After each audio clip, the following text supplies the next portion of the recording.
హరి ఓం.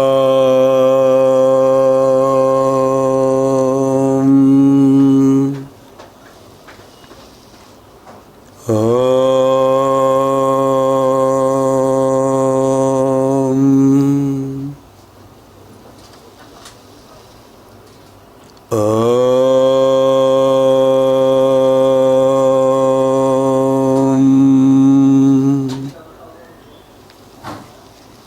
గణానాం త్వా గణపతిగుం హవామహే కవిం కవీనాముపమశ్రవస్తమం జ్యేష్ఠరాజం బ్రహ్మణాం బ్రహ్మణస్పద ఆనశృణ్వన్నోతిభిः శ్రీదసాదనం ప్రణో దేవీ సరస్వతీ వాజేభిర్వాజినీవతీ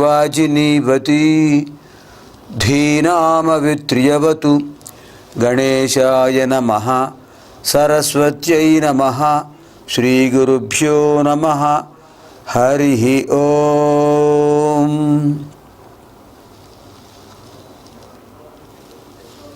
ఏతద్భానువాసరే భారతీయ సంస్కృతి కార్యక్రమస్య అంతర్భాగే ఋగ్వేద అధ్యయన కార్యక్రమः ప్రారభ్యతే.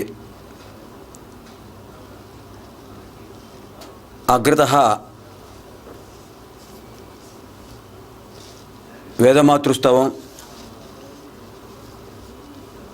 ప్రణవనాదస్తవం, తథైవ భగవాన్ వేదవ్యాసస్య స్తవం చ క్రియతే. ఓం ప్రసార మాధ్యమ ద్వారా ప్రసారీభూత ఏతత్కర కార్యక్రమాయ సర్వేభ్యः సందర్శకేభ్యः స్వాగతం, హార్దిక స్వాగతం.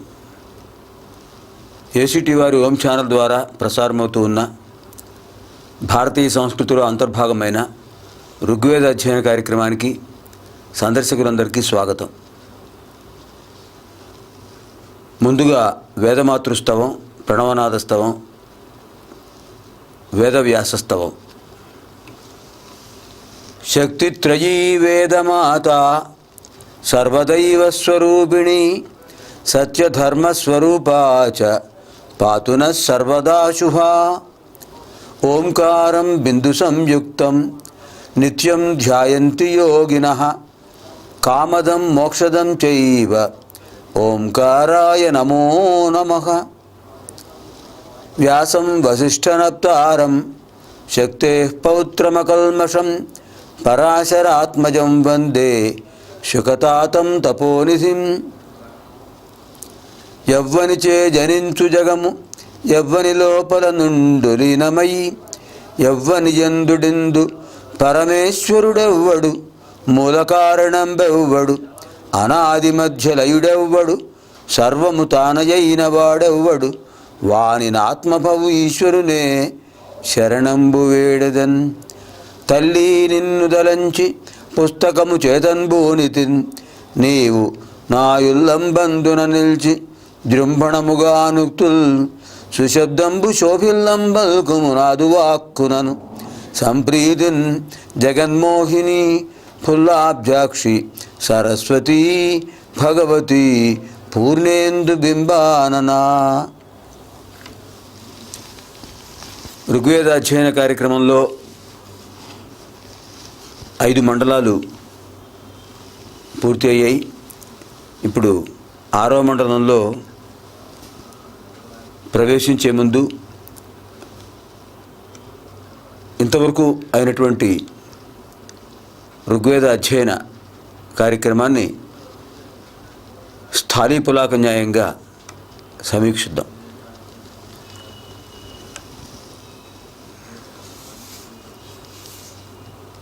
అపౌరుషేయం వేదం. కర్త భగవంతుడు, ద్రష్టలు ఋషులు.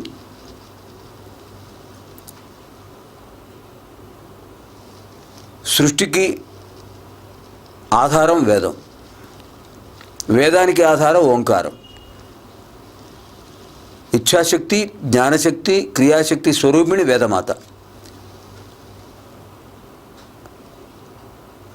అటువంటి వేదమాతను దర్శింపజేయడానికి వేదవ్యాసుల వారు అనంతమైన వేద మంత్ర రాశిని 4 విభాగాలుగా చేశారు.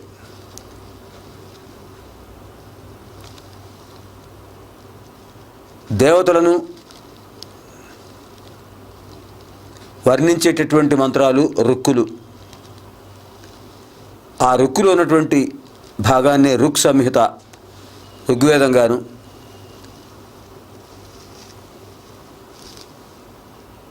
మానవుడు జన్మించింది మొదలు మరణించే వరకు ఉండేటటువంటి షోడశ సంస్కారాలు, యజ్ఞయాగాలు మొదలైన కర్మకాండను వివరించే మంత్రాలు యజుస్సులు, అది యజుర్వేదంగాను. ఆ పరమాత్మను సప్తస్వరాత్మకంగా, రాగతాళాత్మకంగా, లయబద్ధంగా స్తోత్రం చేసేటటువంటి మంత్రాలు సామలు. మనశ్శాంతిని కలిగించేది, చిత్తశాంతిని కలిగించేది సామ. అటువంటి మంత్రములు కలిగిన భాగాన్ని సామ సంహితగాను. మానవుడు జీవించడానికి ఉపయోగించేటటువంటి విభిన్న శాస్త్రాలు, సామాజిక జీవనానికి ఉపయోగించేటటువంటి మంత్రాలు, యంత్రాలు, తంత్రాలు, ఆ భాగాన్ని వివరించే సంహిత అథర్వ సంహిత. ఇలా 4 విశిష్టమైన భాగాలుగా విశ్లేషణాత్మకంగా వ్యాసం చేయడం వల్ల వేదవ్యాస అనే పేరు పొందిన భగవాన్ బాదరాయణుడు వశిష్ఠ నప్తారం శక్తే పౌత్రం పరాశరాత్మజం శుకతాతం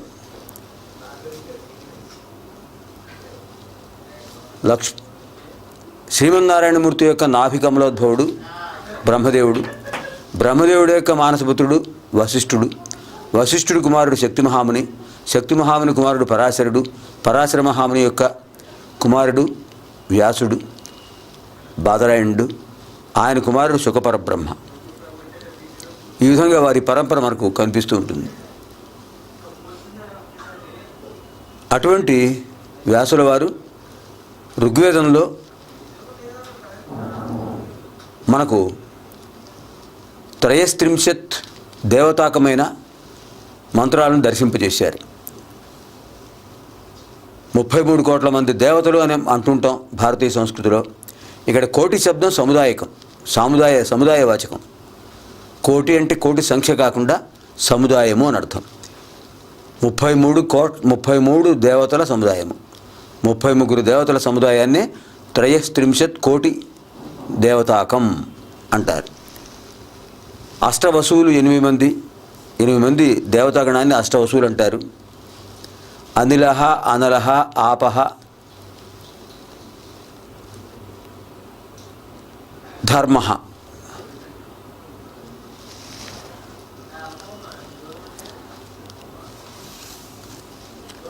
అనిలహ, అనలహ, ఆపహ, ధర్మ. ప్రత్యూష, ప్రభాస, ధ్రువ,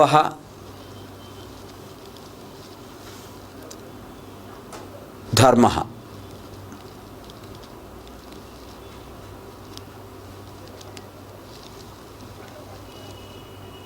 ఈ విధంగా అష్టదేవతాకమైనటువంటి అష్టదేవతాగణాలు అనిరుడు అంటే వాయువు, అనలుడు అంటే అగ్నిహోత్రుడు, ఆపహ అంటే వరుణదేవుడు, ధర్మ అంటే ధర్మదేవుడు, ధ్రువ ధ్రువుడు, ప్రత్యూష ప్రభాస సూర్యభగవాను యొక్క కాంతి విశేషాలను ప్రకల్పించేటటువంటి దేవతా స్వరూపాలు. మైత్ర, ఈ అష్టవసుగణం. తర్వాత ఏకాదశ రుద్రగణం 11 మంది, ద్వాదశ ఆదిత్యగణం 12 మంది, జావా పృథివీ, అంతరిక్షం, పృథ్వీతత్వం, పృథివీ, మొత్తం 33 దేవతాగణాల సముదాయాలు. కనుక 33 దేవతాస్వరూపాః భవంతి. అటువంటి ఋగ్వేదం 10 మండలాలుగా విభజించారు. అందులో మనకి 5 మండలాలు పూర్తయ్యాయి, అర్ధభాగం అయిపోయింది. ఇప్పుడు 6వ మండలంలో ప్రవేశిస్తున్నాం. ఇందులో మనకు వేద అనే భాగాన్ని నిర్వచించారు. వేద అనే పదాన్ని విద్యతే అనేన ఇతి వేద. దేని చేతనైతే మనకు జ్ఞానం, విజ్ఞానం, సుజ్ఞానం, ప్రజ్ఞానం అనేటువంటి విభిన్న జ్ఞానాంశాలు గోచరమవుతున్నాయో అది వేదము. వేదం లేనిదే వేదాంగాలు లేవు, వేదాంగాలు లేనిదే శాస్త్రాలు లేవు, శాస్త్రాలు లేనిదే పురాణాలు లేవు, పురాణాలు లేనిదే నైతిక విలువలు లేవు, భారతీయ సంస్కృతే లేదు. కనుక అంతటికీ ఆధారం వేదం. వేదోఖిలో ధర్మ మూలం. వేదం అంతా కూడా ధర్మానికి నాందీవాచకం పలుకుతోంది. అటువంటి ఈ వేదంలో ఉన్నటువంటి భాగాన్ని మనకు 4 భాగాలుగా విభజించారు. వేదంలో ఉన్న ప్రతి వేదంలోనూ కూడా 4 భాగాలు మనకు కనిపిస్తాయి.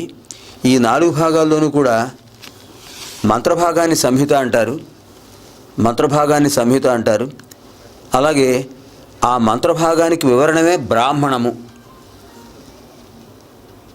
సంహిత, బ్రాహ్మణం, ఆరణ్యకం, ఉపనిషత్తు 4 భాగాలు ఉంటాయి. సంహిత అంటే మంత్రభాగం. ఆ మంత్రభాగం యొక్క భాష్యం అంటే వ్యాఖ్యానమే బ్రాహ్మణకం. దాని యొక్క వినియోగం, ఆ మంత్రభాగాన్ని ఏ ప్రయోజనానికి వినియోగిస్తున్నారో ఆ వినియోగ భాగాన్ని వివరించేది ఆరణ్యకం. ఇంక ఈ మంత్రాల యొక్క సారాంశమే సులభమైన వాక్యాల్లో, శ్లోకాల్లో వివరించడమే ఉపనిషత్తు.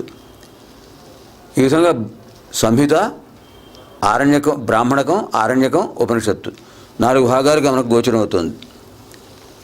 అటువంటి ఋగ్వేదంలో ఈ ఋగ్వేదాన్ని భారతీయ సంస్కృతి కార్యక్రమంలో భాగంగా ఈ వ్యాసపీఠం వేదికపై 1912 జనవరి 29వ తేదీన ఇది ప్రారంభం చేశాం, ఆదివారం నాడు. ఇప్పటికీ సగం భాగమైంది. మొత్తం మనకి ఈ ఋగ్వేదంలో 1117 సూక్తాలు ఉన్నాయి. సూక్తం అంటే మంత్ర సముదాయం. 1117 మంత్రాల యొక్క సూక్తాలు ఉన్నాయి. ఒక్కొక్క సూక్తంలోనూ మంత్రాలు కొన్ని సముదాయాలు ఉంటాయి కనుక అలా మంత్రభాగంగా విడదీస్తే సంహితాభాగం 1117 సూక్తాలు, దాన్ని విభజిస్తే మంత్రాలుగా 10,580 మంత్రాలు ఋగ్వేదంలో ఉన్నాయి. ఇంకా అక్షర భాగానికి వస్తే 4,32,000 అక్షరాలు ఋగ్వేదంలో ఉన్నాయి. ఈ 4,32,000 సంఖ్య ఒక విశిష్టమైనటువంటి స్థానాన్ని తెలియజేస్తుంది. ఏమిటా విశిష్టమైన స్థానం అంటే కలియుగ ప్రమాణం 4,32,000 సంవత్సరాలు. ఋగ్వేదంలో ఉన్న అక్షర సంఖ్య కూడా 4,32,000 అక్షరాలు. అటువంటి మంత్రాలన్నిటి కూడా 42 మంది మహర్షులు, 18 మంది ఋషిపత్నులు ఈ మంత్రాలను దర్శించారు. మంత్రద్రష్టలు వాళ్ళు. అందుకనే ప్రతి మంత్రానికి కూడా ఆ మంత్రాన్ని దర్శించిన ఋషి ఎవరు, ఏ ఛందస్సులో ఉంది, ఈ మంత్రానికి అధిదైవతం ఎవరు, మంత్రాన్ని ఏ ప్రయోజనం కోసం వినియోగిస్తున్నారు అని 4 భాగాలుగా మనం చెప్పుకుంటున్నాం. ప్రతి మంత్రానికి, ప్రతి సూక్తానికి కూడా. ఇలాంటి మంత్రద్రష్టల్లో మనకి వశిష్ఠుడి దగ్గర నుంచి ప్రారంభమైంది. మంత్రద్రష్టల్లో వశిష్ఠుడు, శక్తి మహాముని, పరాశరుడు, అలాగే అగస్త్యుడు, అత్రి, భృగువు, భరద్వాజుడు, అంగిరసుడు, విశ్వామిత్రుడు, గౌతముడు, శౌనకుడు, కశ్యపుడు, శక్తి మహాముని చెప్పేసాం, జమదగ్ని, ఇలాంటి వాళ్ళందరూ కూడా మనకి 42 మంది మహర్షులు కనిపిస్తున్నారు. వీరు కాకుండా ఋషిపత్నులు ఉన్నారు. వారుణి, విదర్భి, జయ, మేధ, లోపాముద్ర, అరుంధతీదేవి, సర్వరాజ్ఞి, సునీతి, రమ్యాక్షి,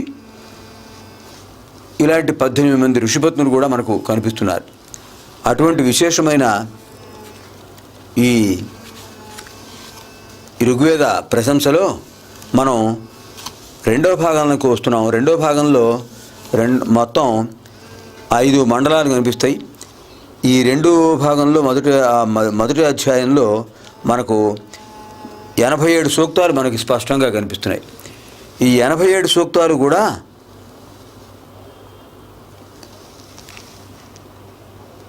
పాంచభౌతికమైనటువంటి తత్వాన్ని, పంచ జ్ఞానేంద్రియాలు, పంచ కర్మేంద్రియాలు, పంచభూతాలు, పంచ తన్మాత్రలు, పంచ ప్రాణాలు, వీటిని వివరిస్తూ ఉండేటువంటి 87 సూక్తాలు కనిపిస్తున్నాయి. ఇది తర్వాత 6వ మండలంలో, ఈ 5వ మండలంలో మనకి వీటి అన్నిటికీ కూడా ఆత్రేయుడు ద్రష్ట.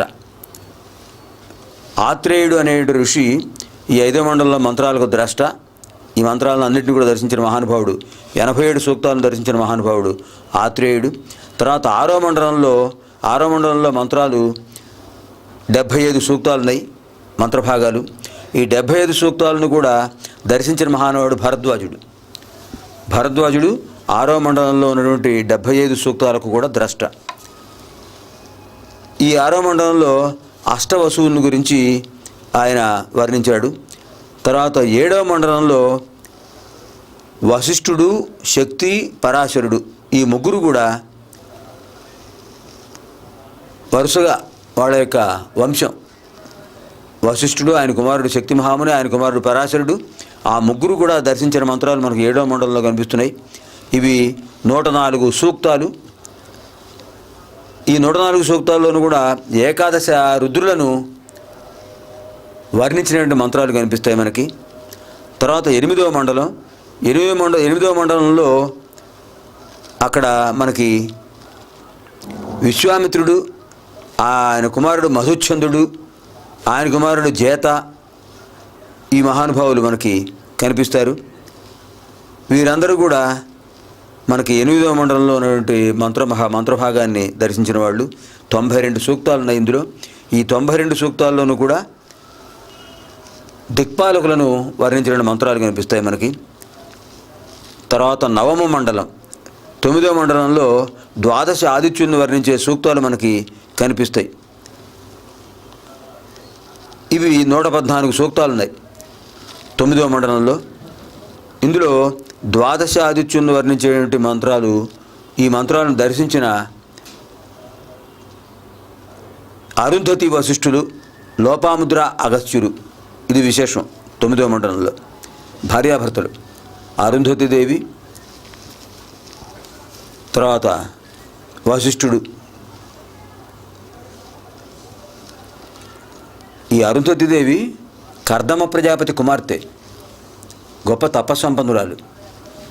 కర్దమ ప్రజాపతి కుమార్తె ఈవిడ. లోపాముద్రాదేవి, అగస్త్యుడు, ఈ నలుగురు కూడా ఈ 114 సూక్తాలను దర్శించారు. 114 సూక్తాలను 12 ఆదిత్యులను వర్ణించినటువంటివి. ఇంకా చివర 10వ మండలం చాలా విశేషమైనటువంటిది. ఈ 10వ మండలంలో ఆ విరాట్ పురుషుడు యొక్క వర్ణనం మనకు కనిపిస్తుంది. అదే పురుష సూక్తం అంటారు. దాంతో మనకు ఋగ్వేదం పూర్తవుతుంది.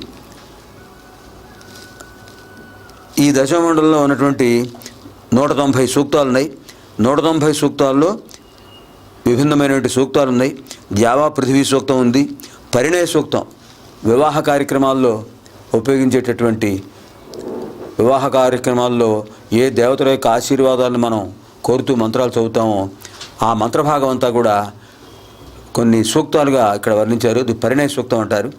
ఈ పరిణయ సూక్తం మనకు కనిపిస్తుంది. పురుష సూక్తం, పరిణయ సూక్తం, ద్యావా పృథ్వీ సూక్తం ఇవన్నీ కలిపి త్వష్ట, త్రిశిరుడు, విశ్వకర్మ అనేటటువంటిది ఆ ముగ్గురు కూడా వర్ణించిన మంత్రాలు మనకు కనిపిస్తాయి. ఏతద్విశేషాః ఆగామి కార్యక్రమే ఆగామి భానువాసరే పునః ప్రారంభం కర్వామహై.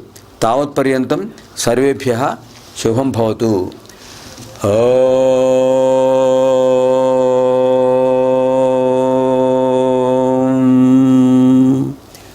సహనావవతు సహనౌ భునక్తు సహ వీర్యం కరవావహై. తేజస్వినావధీతమస్తు మా విద్విషావహై. ఓం శాంతి శాంతి శాంతి. స్వస్తి ప్రజాభ్యః పరిపాలయంతాం న్యాయేన మార్గేణ మహీం మహీషాః. గోబ్రాహ్మణేభ్యः శుభమస్తు నిత్యం. లోకాः సమస్తాः సుఖినో భవంతు. అసతో మా సద్గమయ తమసో మా జ్యోతిర్గమయ మృత్యోర్మా అమృతం గమయ. ఓం శాంతి శాంతి శాంతి.